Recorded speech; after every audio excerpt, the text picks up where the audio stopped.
Ouvrir la séance, je voulais simplement vous accueillir les uns et les autres et remercier bien évidemment le public qui s'est déplacé sur un moment qui est un moment démocratique important. Voilà, je cède la parole à Chantal qui est donc notre doyenne ce matin, voilà. Qui est notre doyenne ce matin pour toute la première partie. Merci. Bonjour. Donc, je déclare la séance ouverte. Nous allons procéder à l'appel pour commencer. Aubert Bertrand. Présent. Cancalon Johan. Présent. Cocagne Romuald. Présent. Entremoulin Chantal. Présente. Dermot Christian a donné pouvoir à Nicolas Lecarf. Henri Adrien. Présent. Jusqu'au Carole. Présente. L'Allemand Delphine. Présente.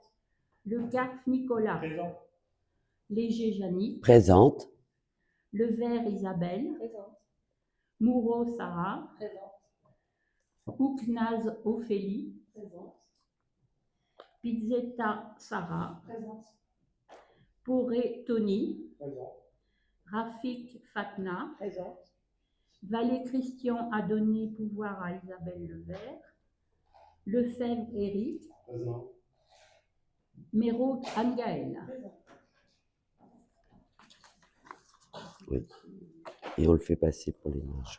Donc, nous allons désigner la secrétaire de séance, Isabelle. Alors, nous allons passer à l'élection du maire. Qui veut être candidat au poste de maire?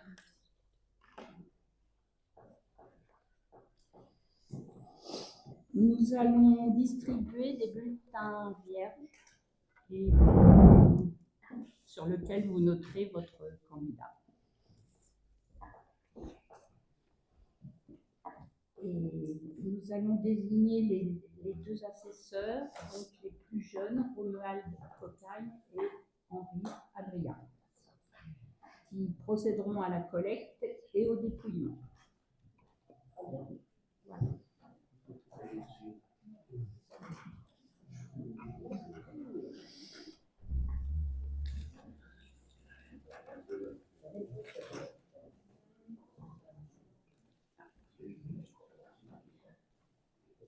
Romuald et Adrien, c'est comme pour le bureau de vote. S'il y a des bulletins nuls ou des bulletins blancs, vous écrivez blanc ou nul et vous signez tous les deux. D'accord?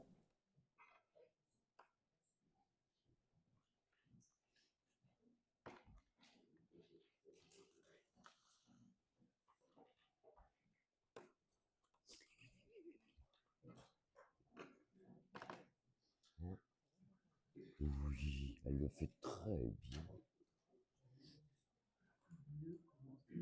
Oui.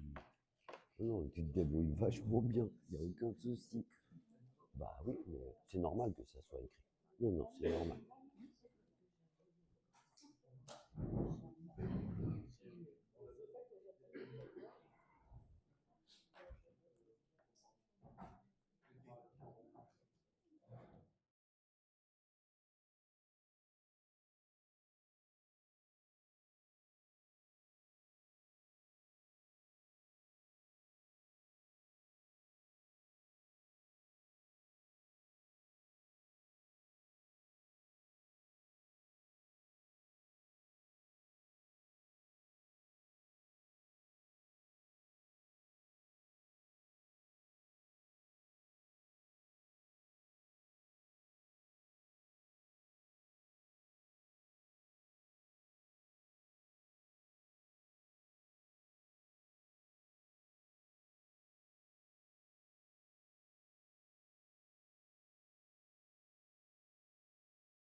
Blanc. Nous avons un blanc. Les crayons signés. On mélange un peu tout.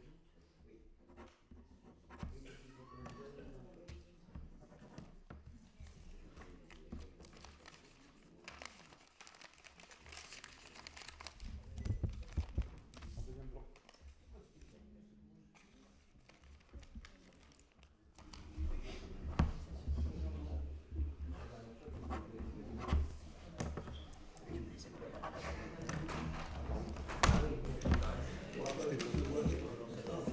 Allez, Yannick Léger.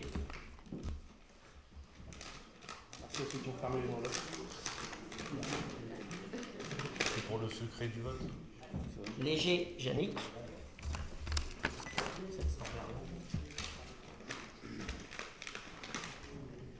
Yannick Léger.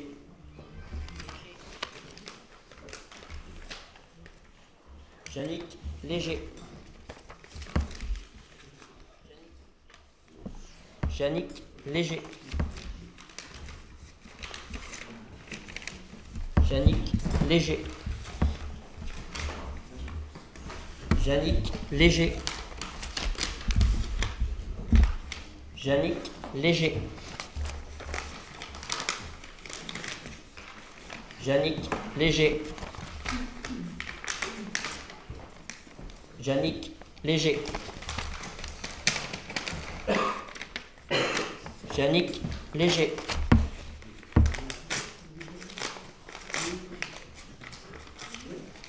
Suspense. Ah, ça change. Léger, Yannick.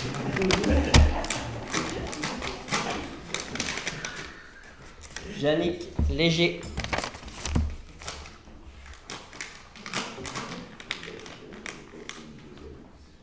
Yannick Léger.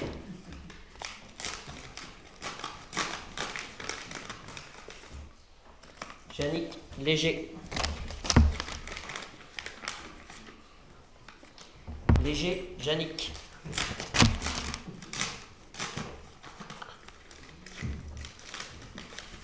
Et enfin, Yannick Léger. 2 blancs et le reste léger, Yannick.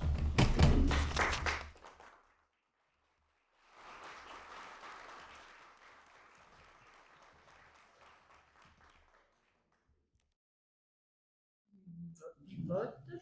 Yannick Léger est élu avec 17 voix et il y a 2 blancs, 2 votes blancs. Voilà, donc Yannick est notre maire. Voilà.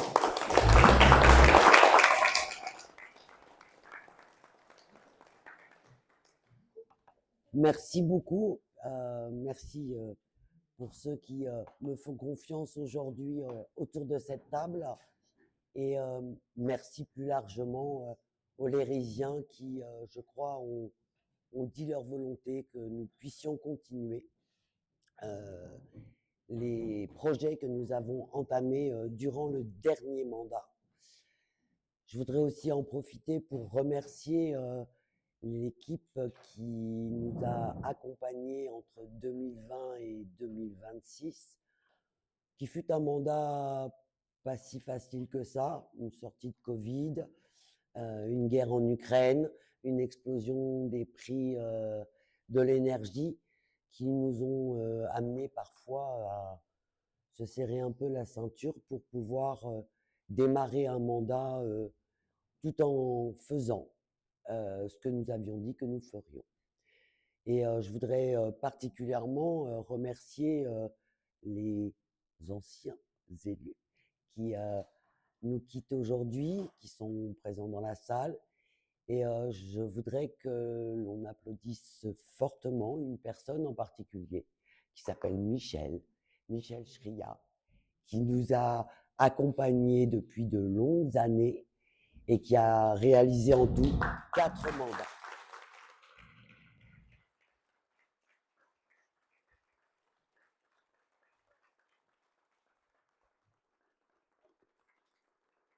Merci.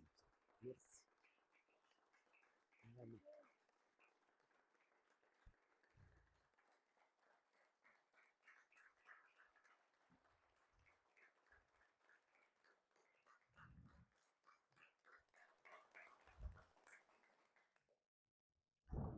Je vous rassure, elle ne sera jamais longue. Bien, eh bien, nous allons passer donc à la suite de ce conseil municipal. Et je vous propose donc une première délibération pour déterminer le nombre d'adjoints. Ce que je souhaite vous proposer, mais cela a été travaillé avec l'équipe bien sûr, c'est 5 adjoints. Je pense qu'il est important qu'au titre des délégations, le maximum de personnes autorisées par la loi puissent avoir effectivement une délégation et puissent prendre à bras ouverts et à bras le corps l'ensemble des délégations qui leur sont confiées.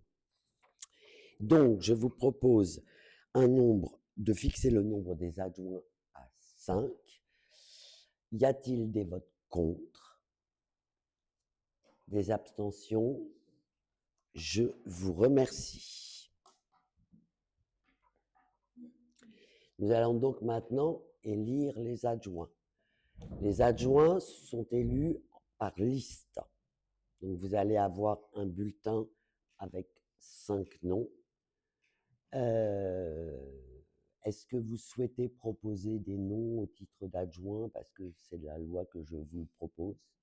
Non, merci.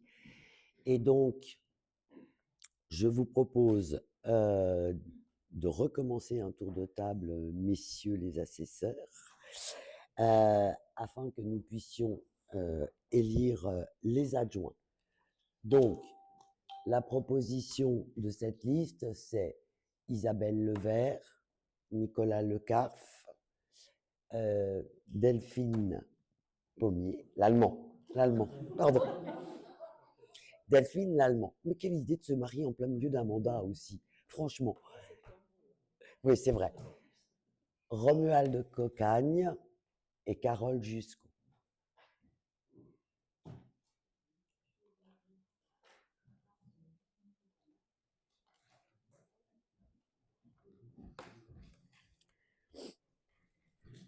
Je tiens à préciser que nous compléterons cette liste d'adjoints par 3 conseillers municipaux délégués, mais le conseil municipal n'est pas compétent pour désigner les conseillers municipaux délégués. Sa compétence se limite au nombre d'adjoints et à l'élection de ces adjoints. En fait, seul le maire peut donner une délégation de conseiller municipal délégué, ensuite par arrêté.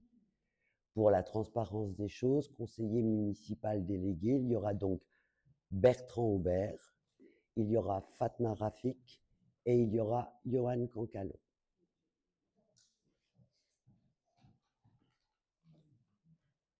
Il faut remettre les enveloppes. Essayez de ne pas les fermer, les enveloppes, s'il vous plaît.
Alors, c'est parti. On s'y fait 5 à chaque fois. Non, vous dites si le bulletin est valide ou pas. Bon, valide. Très bien, bonne initiative. Très bien. Un blanc.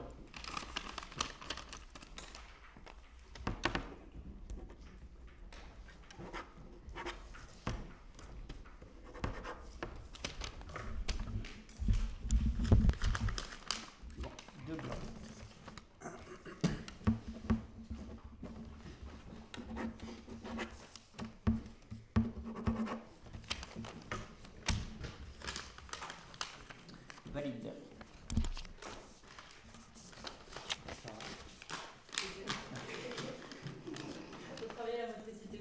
Validé. Validé. Validé. Validé.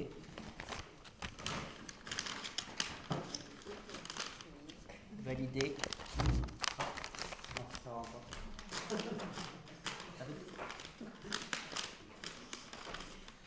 Validé. Validé.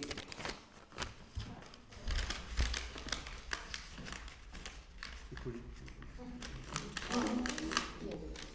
Validé.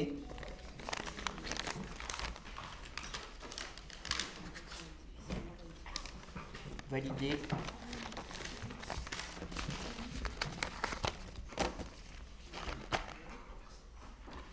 Validé. Validé. Validé. Validé.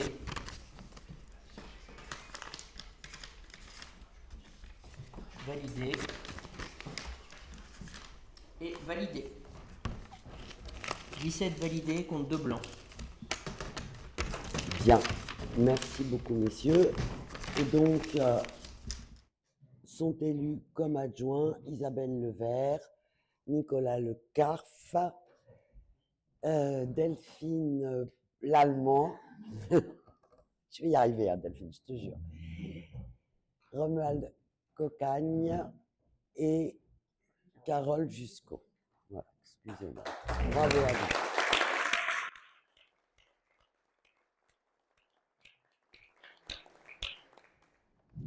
Il est maintenant obligatoire que je vous lise la charte de l'élu local et nous allons donc vous la distribuer et vous verrez, alors je ne le lirai pas parce que vous êtes des grands, il est obligatoire aussi de vous remettre tous les articles réglementaires liés à la fonction d'élu. Il y en a 6 pages, écrits petits, je ne vais pas les lire, vous prendrez le temps de les lire, c'est le statut de l'élu tel qu'il a été modifié par la dernière loi. Charte de l'élu local. Les élus locaux sont les membres des conseils élus au suffrage universel pour administrer librement les collectivités territoriales dans les conditions prévues par la loi, ainsi que les élus des arrondissements de la ville de Paris et des communes de Lyon et Marseille. Tout mandat local se distingue d'une activité professionnelle et s'exerce dans des conditions qui lui sont propres. Il se traduit par des droits et des devoirs prévus aux articles L 1111-13 et L 1111-14 du Code général des collectivités territoriales qu'on appelle la CGCT. Ces dispositions constituent la charte de l'élu local. Les devoirs, article L 111-13 du CGCT. Dans l'exercice de son mandat, l'élu local s'engage à respecter les principes de liberté, d'égalité, de fraternité et de laïcité, ainsi que les lois et les symboles de la République. L'élu local exerce ses fonctions avec impartialité, diligence, dignité, probité et intégrité. Dans ce cadre, il poursuit le seul intérêt général à l'exclusion de tout intérêt qui lui soit personnel, directement ou indirectement, ou de tout autre intérêt particulier. L'élu local veille à prévenir ou à faire cesser immédiatement tout conflit d'intérêts réprimé par la loi. Lorsque ses intérêts personnels sont en cause dans les affaires soumises à l'organe délibérant dont il est membre, l'élu local s'engage à les faire connaître avant le débat et le vote. L'élu local s'engage à ne pas utiliser à d'autres fins les ressources et les moyens mis à sa disposition pour l'exercice de ses mandats ou de ses fonctions. Dans l'exercice de ses fonctions, l'élu local s'abstient de prendre des mesures lui accordant un avantage personnel ou professionnel. L'élu local participe avec assiduité aux réunions de l'organe délibérant et des instances dans lesquelles il a été désigné. Issu du suffrage universel, l'élu local est et reste responsable de ses actes pour la durée de son mandat devant l'ensemble des citoyens de la collectivité territoriale à qui il rend compte des actes et des décisions pris dans le cadre de ses fonctions. L'élu local déclare dans un registre tenu par la collectivité territoriale les dons, avantages et invitations d'une valeur qu'il estime supérieure à 150 € dont il a bénéficié en raison de son mandat. Ne sont pas soumis à cette obligation déclarative des cadeaux d'usage et les déplacements effectués à l'invitation des autorités publiques ou françaises ou dans le cadre d'un autre mandat électif. Les droits. Article L. 1111-14 du CGCT. Les élus locaux peuvent bénéficier du versement d'une indemnité pour l'exercice effectif de leurs fonctions électives et de la prise en charge des frais exposés dans ce cadre dans les conditions prévues par la loi. Les élus locaux sont affiliés pour l'exercice de leur mandat au régime général de la sécurité sociale dans les conditions définies à l'article L. 382-31 du Code de la sécurité sociale et à des régimes spéciaux définis par le présent Code. Les élus locaux bénéficient, à l'occasion de leurs fonctions, d'une protection organisée par la collectivité territoriale, conformément aux règles fixées par le Code pénal, les lois spéciales et le présent Code. Le droit à la formation est reconnu aux élus locaux. Il s'exerce dans les conditions fixées par le présent Code. Toute personne titulaire d'un mandat local bénéficie, dans les conditions prévues par la loi, de garanties accordées dans l'exercice du mandat et à son issue et permettant notamment de concilier celui-ci avec une activité professionnelle ou la poursuite d'études supérieures. Tout élu local peut consulter un référent déontologue chargé de lui apporter tout conseil utile au respect des principes mentionnés dans cet article. Voilà, il vous les a donc été remis cette charte que moi j'ai déjà signée et sur laquelle on vous demande de la signer et de la remettre ensuite à Hélène qui la mettra dans un dossier réservé à vos fonctions. Je ne reviens pas, donc je le disais, sur ce pavé à lire, simplement sur le chapitre consacré aux conditions d'exercice des mandats municipaux. Les garanties accordées dans l'exercice du mandat, autorisation d'absence, crédit d'heures ou compensation de revenus. Garanties accordées dans l'exercice d'une activité professionnelle et à l'issue du mandat. Le droit à la formation, je viens d'en parler, l'indemnité des titulaires des mandats municipaux, remboursement de frais ou indemnité de fonction, la protection sociale, sécurité sociale et retraite, responsabilité de la commune en cas d'accident et responsabilité et protection des élus. Ce sont les grands chapitres donc, qui sont dans ce document qui vous a été remis. Je pense qu'il n'y a pas de questions particulières. Non?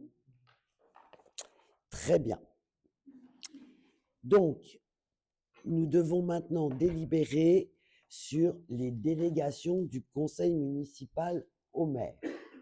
La loi autorise à ce que l'on puisse, dès l'élection du maire, lui confier un certain nombre de missions dont elle peut jouir sur le quotidien, voilà, et qui lui permettent qu'il n'y ait pas à convoquer un conseil municipal tous les 10 jours ou tous les 15 jours parce qu'il faudrait redélibérer sur un certain nombre d'autorisations. Je dois donc vous lire les délégations qui me sont accordées afin que tout le monde en ait connaissance et vote en connaissance de cause.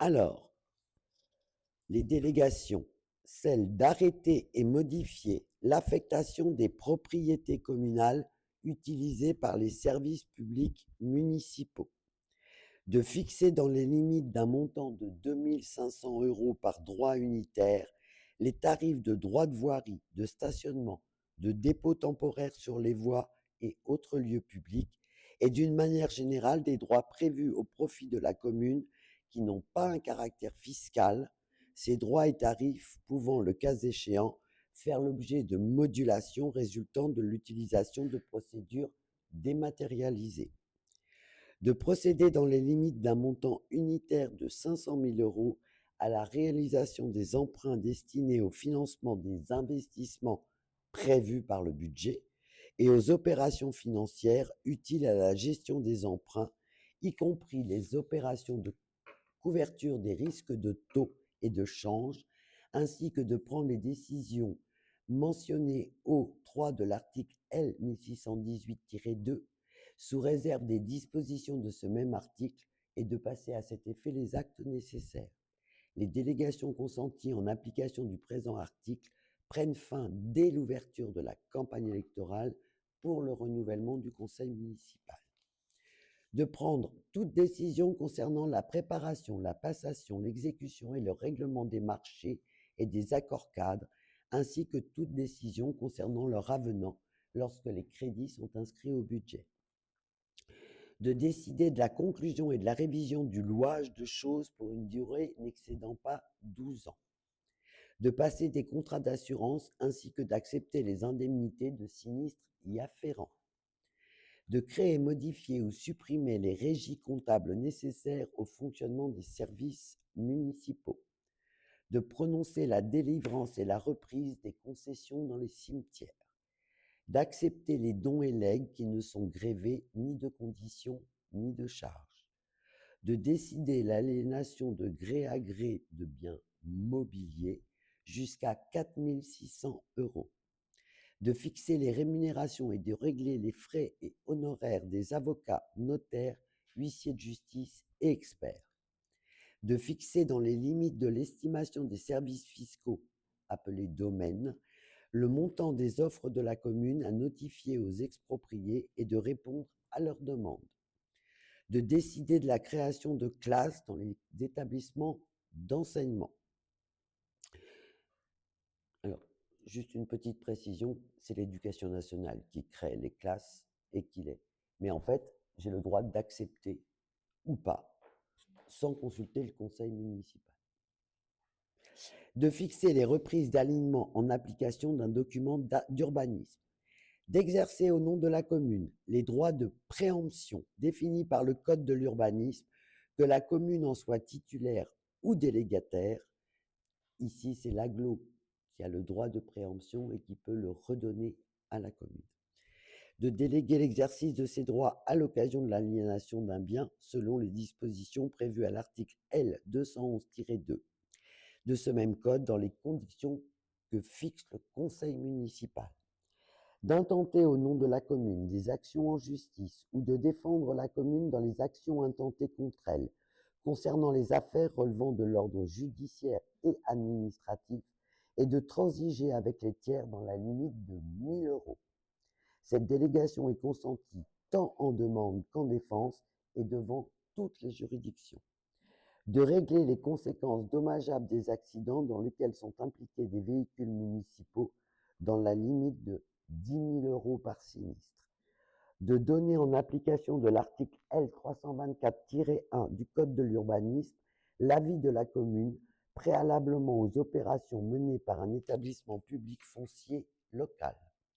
De signer la convention prévue par le 4e alinéa de l'article L. 311-4 du Code de l'urbanisme, précisant les conditions dans lesquelles un constructeur participe au coût d'équipement d'une zone d'aménagement concerté, et de signer la convention prévue par le 3e alinéa de l'article L. 332-11-2 du même code, précisant les conditions dans lesquelles un propriétaire peut verser la participation pour voirie et travaux et réseaux.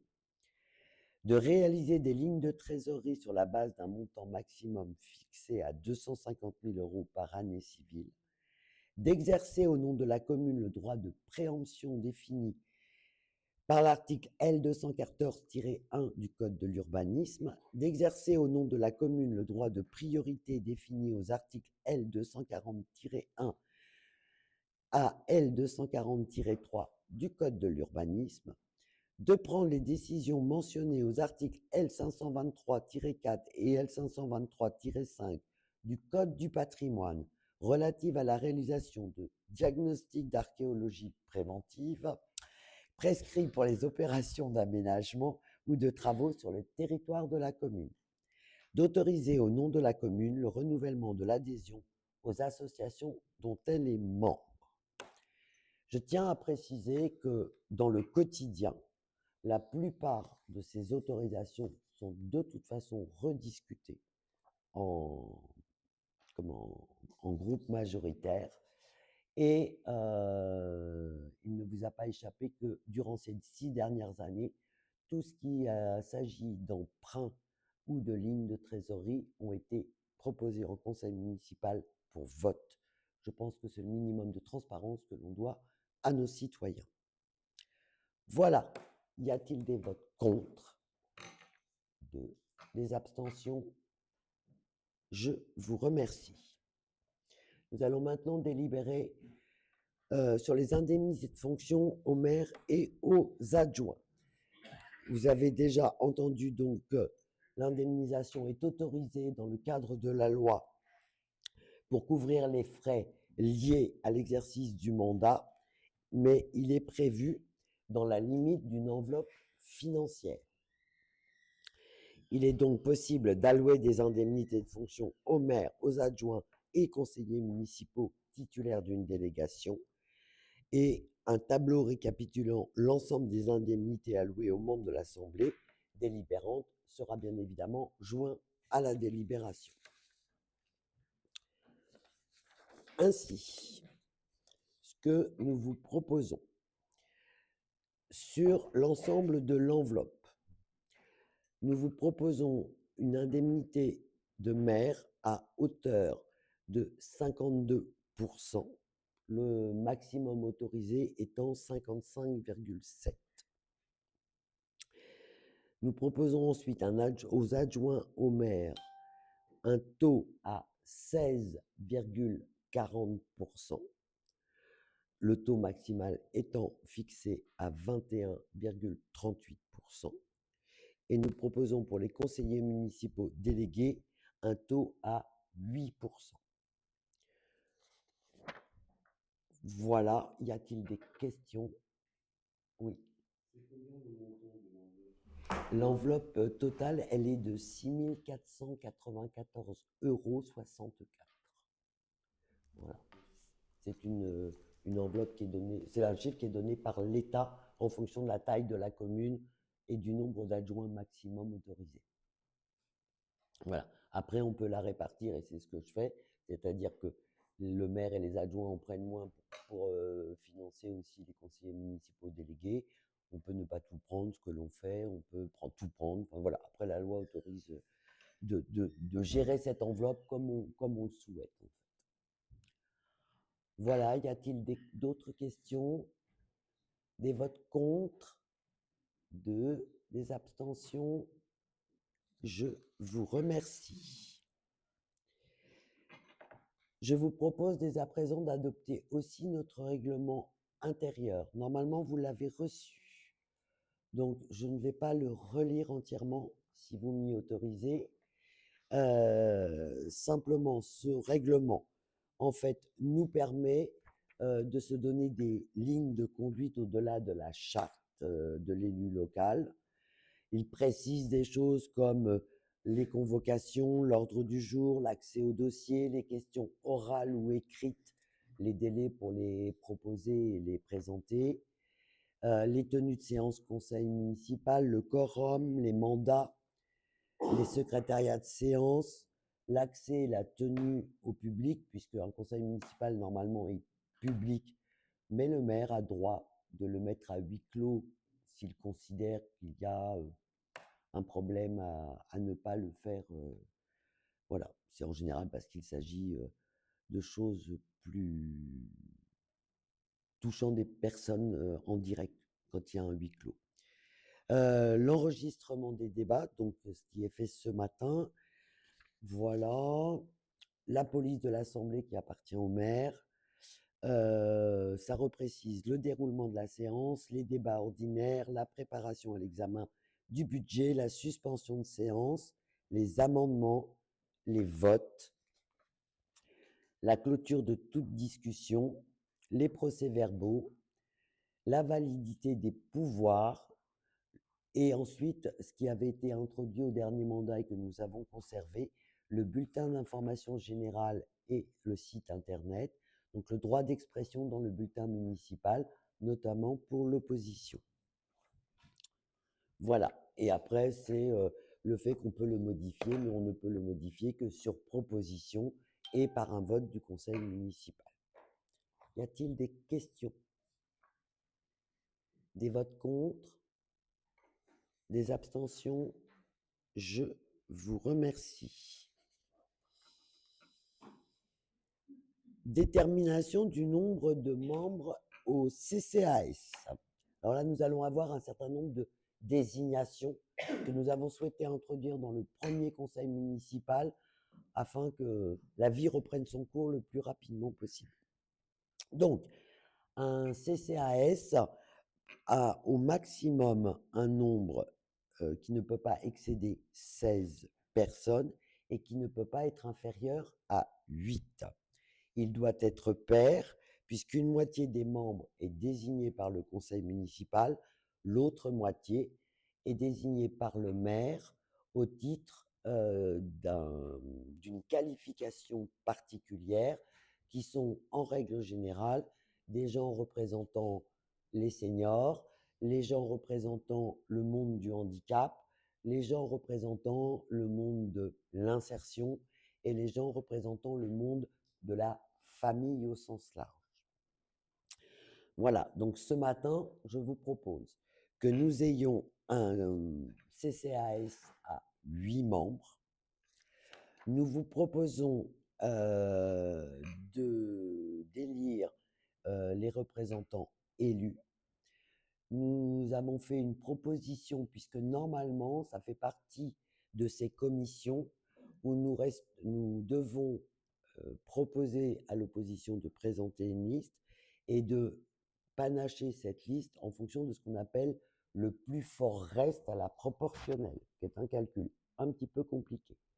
Dans la mesure aujourd'hui où l'opposition n'a que 2 sièges, le plus fort reste ne leur est pas favorable, c'est-à-dire qu'il n'y aurait pas de place en fait au CCAS. J'ai donc souhaité, avec l'accord de la majorité, proposer à Madame Méraud d'être directement dans la liste des 4 élus, ce que vous avez accepté, et je vous en remercie. Je trouve que c'est plutôt un signe positif pour dire que nous pouvons travailler ensemble. Et donc je vous propose comme candidat Madame Delphine Lallemand, Madame Sarah Mourou, Monsieur Johan Cancalon et Madame Anne-Gaëlle Méraud. Ah pardon, alors excusez-moi, il faut que je fasse voter avant le nombre de sièges. Donc, est-ce qu'il y a des votes contre le fait que nous ayons un CCAS à 8 membres au total? Des votes contre, des abstentions? Je vous remercie. Et donc maintenant, je suis désolé.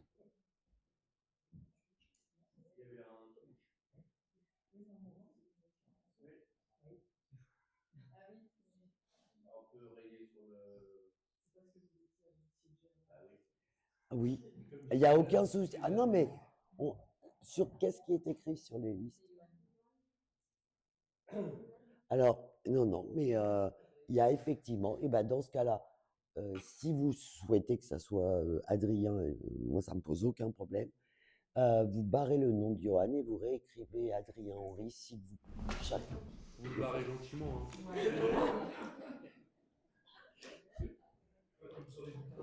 On n'est pas obligé de faire des pâtés.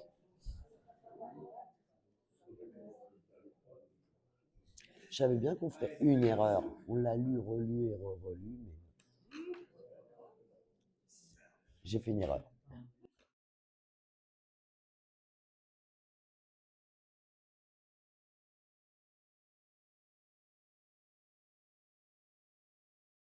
La tendresse.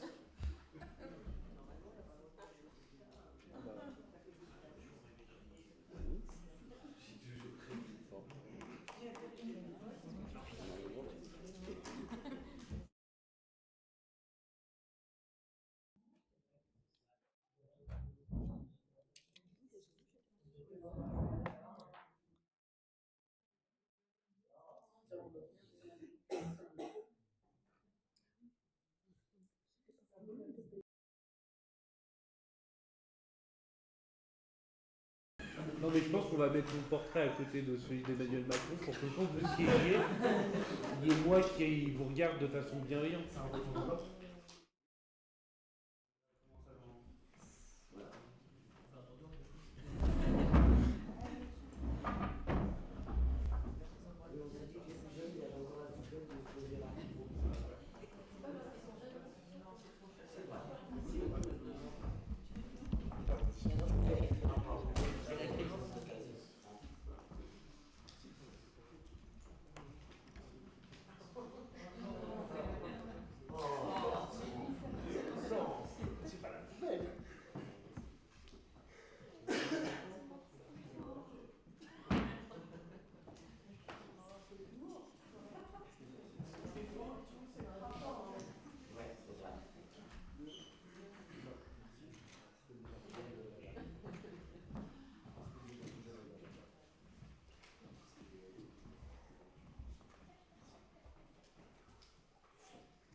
Vous le validez.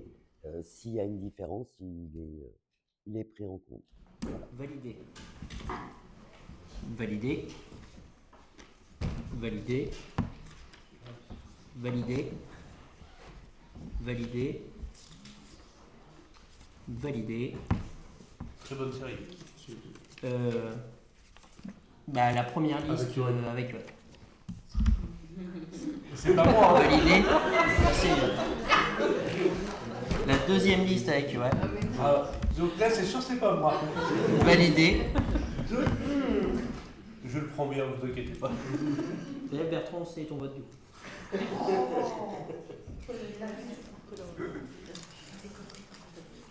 Il t'a mis un petit cœur.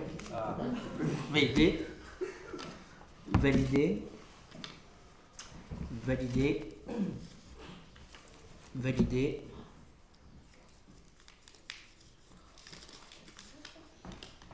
Validé. Validé. Validé. Validé. Et validé. Ok, donc on a 17, oui c'est ça, 17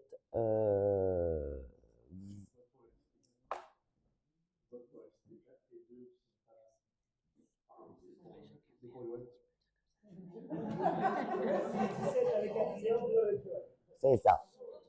Mais ça sera écrit comme ça sur le procès verbal. Je pense que c'est avant tout le résultat du travail.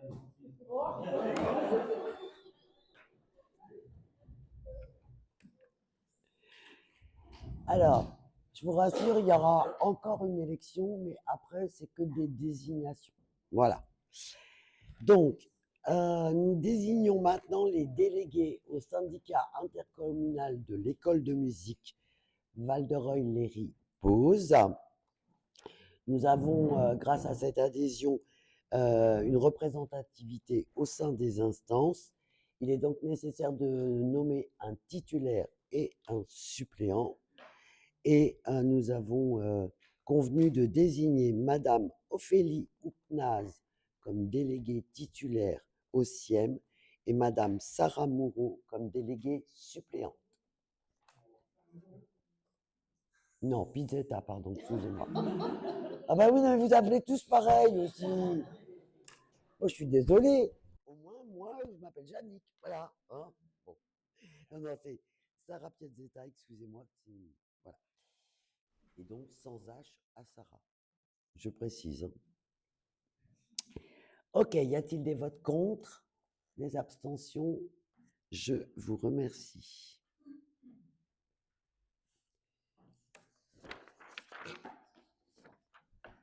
Ensuite, nous avons la désignation. Je vérifie. La désignation des délégués auprès du syndicat intercommunal pour la gestion des gymnases et des équipements sportifs annexés au collège de Pont-d'Arche. Depuis le changement de carte scolaire, les enfants de Léry sont rattachés au collège de Pont-d'Arche.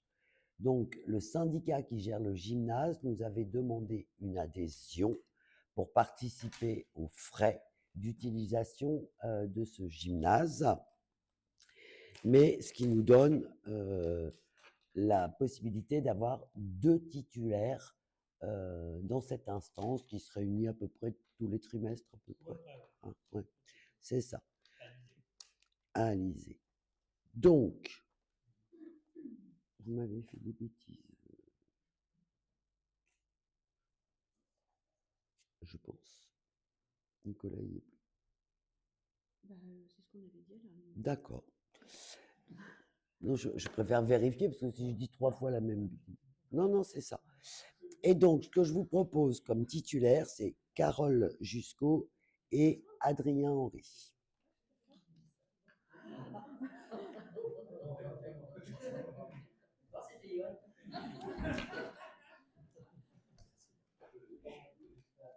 On va finir par vous appeler les frères jumeaux, ça va pas le faire. Y a-t-il des votes contre cette désignation? Des abstentions? Je vous remercie. Nous repassons à une élection. Désolé, messieurs, c'est la dernière. Le département a choisi de monter un syndicat d'électrification qui prend en charge en fait tous les réseaux publics d'éclairage, aussi bien les enfouissements que tout ce qui concerne les mâts, les luminaires, etc. Et donc chaque commune qui est adhérente à ce syndicat a l'occasion d'avoir un titulaire et un suppléant pour représenter la commune. Donc, nous vous proposons, je suppose qu'ils sont déjà faits les petits. Non, c'est à l'affichage libre. Il n'y a pas de nom dessus. D'accord. Donc, je vous propose en titulaire Nicolas Lecarf, lié à sa délégation en fait ensuite de travaux et de proximité. Il n'est pas rare que des habitants nous appellent pour dire que tel ou tel réverbère ne fonctionne plus. Voilà. Et en suppléant Carole Jusqu'au, qui avait déjà eu l'occasion de siéger dans cette instance. Jusqu'au, c'est J-U-S-Z-K-O.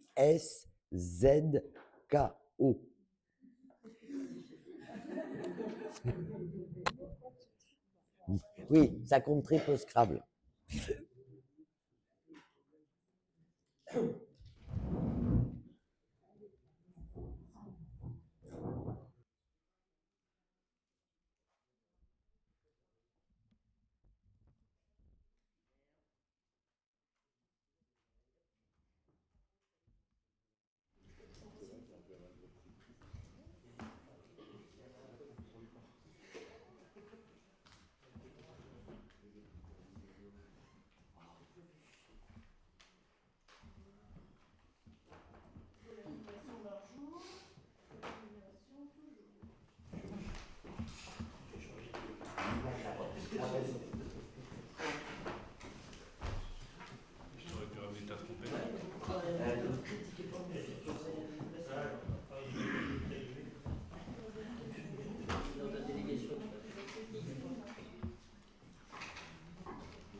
Validé.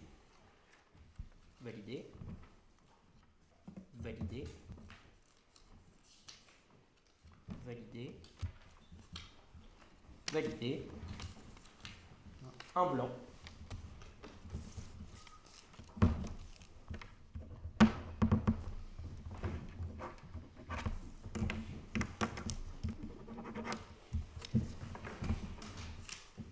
Validé.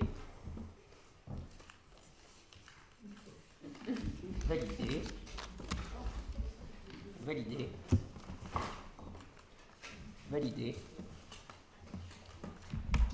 Validé. Un deuxième blanc.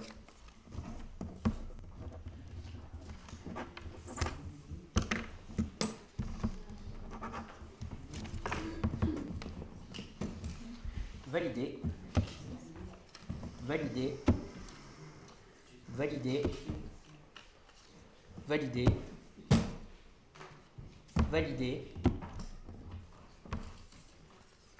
Validé. Et validé. 17 contre 2 blancs.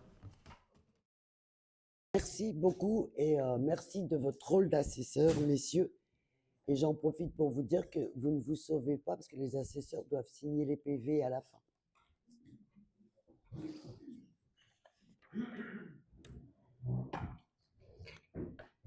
Très bien, la suite, ce sont des désignations. Comme je vous le disais tout à l'heure, nous avons souhaité les faire rapidement de façon à faire marcher la machine le plus rapidement possible. Et donc, nous avons ensuite la désignation d'un représentant au syndicat mixte ouvert Heure Normandie numérique. Là aussi, vous savez que le département s'est constitué donc en syndicat mixte pour gérer toute la partie fibre qui nous a beaucoup occupé ces dernières années. Voilà. Et notre spécialiste étant Johan Cantalon, je vous propose de désigner Johan Cantalon. Ah, ça me touche. Je pense que tous les bureaux te connaissent. C'est ça, il tutoie tout le monde. Donc voilà, je vous propose ça. Y a-t-il des votes contre? Deux abstentions. Merci. Désignation des représentants au CNAS. Alors le CNAS, c'est l'équivalent d'un comité d'entreprise, mais au niveau national, pour les agents des collectivités territoriales, qui permet d'avoir un certain nombre d'avantages sur les départs en vacances, les billets de cinéma, des entrées à certains spectacles, etc., etc. Les communes ne pouvant pas porter évidemment seules, ça a été constitué dans un système national. Il nous faut donc désigner un agent et un élu pour siéger et donner son avis. Je vous propose donc en représentant élu Bertrand Aubert et en représentant agent, c'est Fabienne Mariot qui a accepté de prendre ce rôle. Voilà, y a-t-il des votes contre? Des abstentions? Je vous remercie.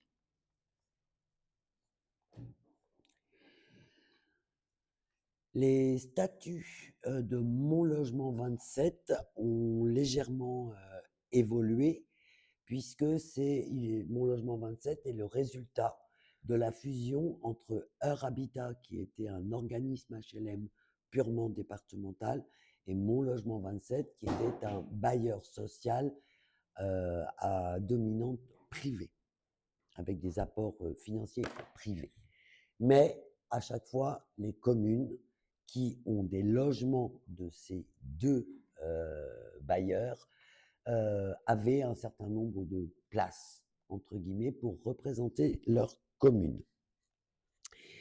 La nouvelle configuration de Mon Logement 27 les a amenés à avoir une assemblée spéciale et une assemblée générale, avec la possibilité donc d'un représentant à l'assemblée spéciale et un représentant à l'assemblée générale.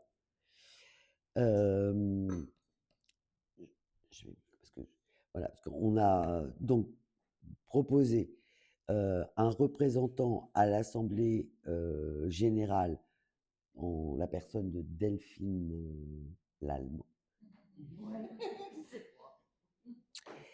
Et je vous présente de m'y mettre, moi, au titre de l'Assemblée spéciale. Sachant que l'Assemblée spéciale, depuis que ça a été fait, ne s'est pas réunie. Bon, voilà. Mais voilà, l'Assemblée spéciale est en général liée à des changements de statut qui sont ensuite revotés par l'Assemblée générale. Voilà, y a-t-il des questions, des votes contre, de l'abstention? Je vous remercie. Et donc, vous indiquez que nous avons 10 actions. La commune a 10 actions, quand, par exemple, les Andelys en a 3794. Donc, notre voix, à mon avis, ne porte pas beaucoup. Ensuite, désignation des délégués à l'association Épireuil. Épireuil étant l'épicerie sociale que nous subventionnons et avec laquelle nous avons une convention et qui nous permet d'envoyer vers cet organisme des familles qui se retrouvent en précarité alimentaire et qui donc ne peuvent plus aller faire des courses normales.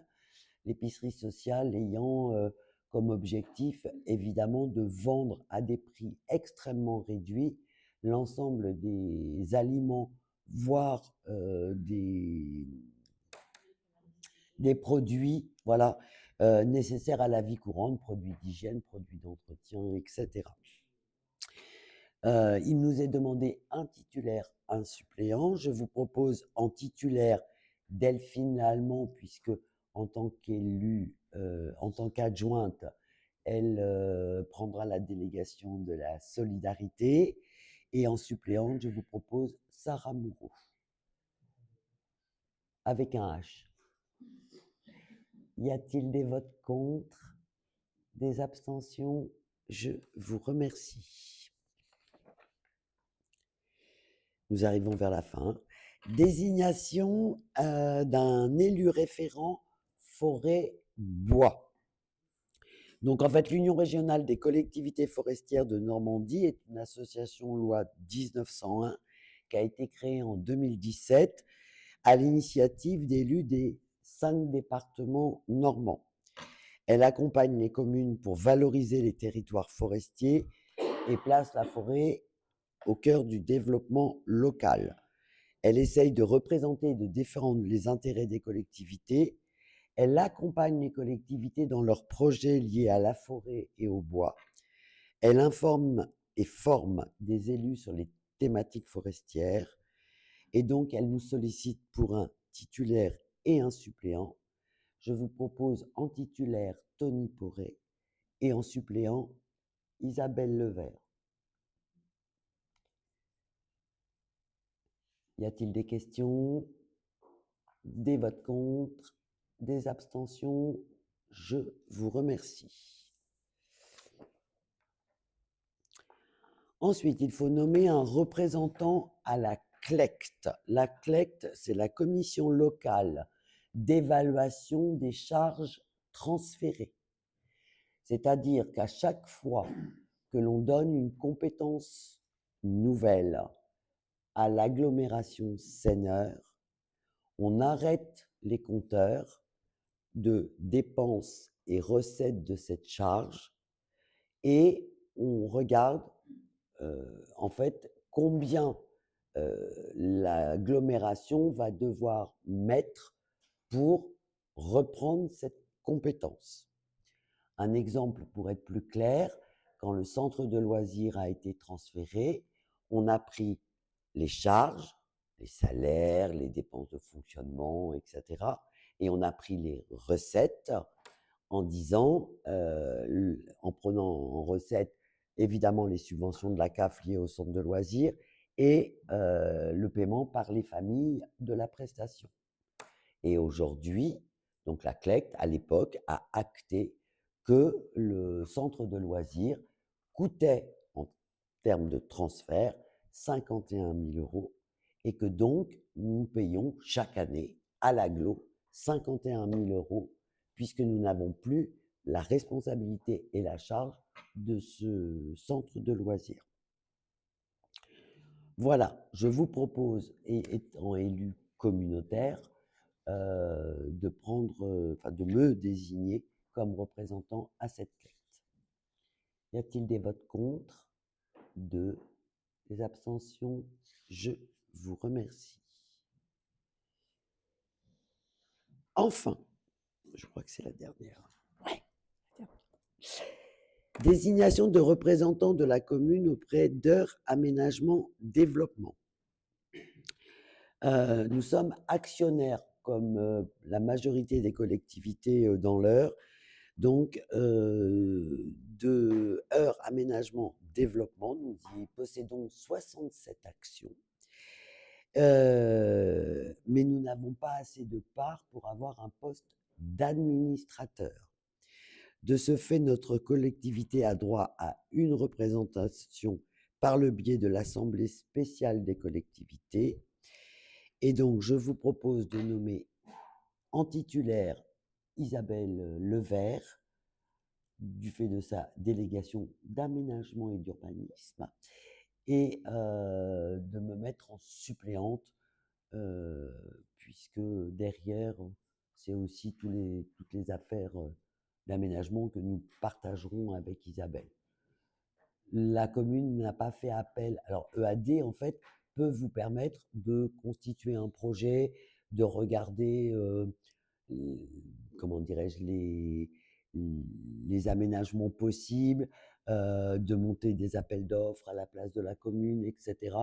C'est vrai que la commune ne l'a pas utilisé depuis des années et de moins en moins de communes l'utilisent, puisque les collectivités type agglomération, en fait, se sont de fait substituées par l'ingénierie qu'elles développent.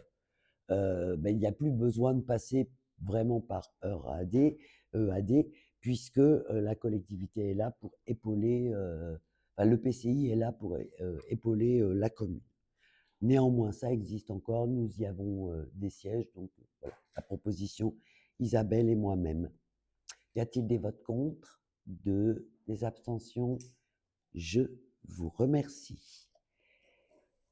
Avant de clore, je rappelle que la secrétaire de séance, les assesseurs, la doyenne et moi-même devons signer l'ensemble des PV qui seront envoyés à la préfecture suite à ce conseil municipal, afin que la préfecture entérine toutes les désignations élections qui ont eu lieu ce matin. Il n'y avait pas autre chose? Non. Juste pour information, nous avons jusqu'au 30 avril exceptionnellement pour voter le budget. Tout le monde aura remarqué qu'il y a 15 jours de vacances entre deux, ce qui n'est pas très pratique. Voilà.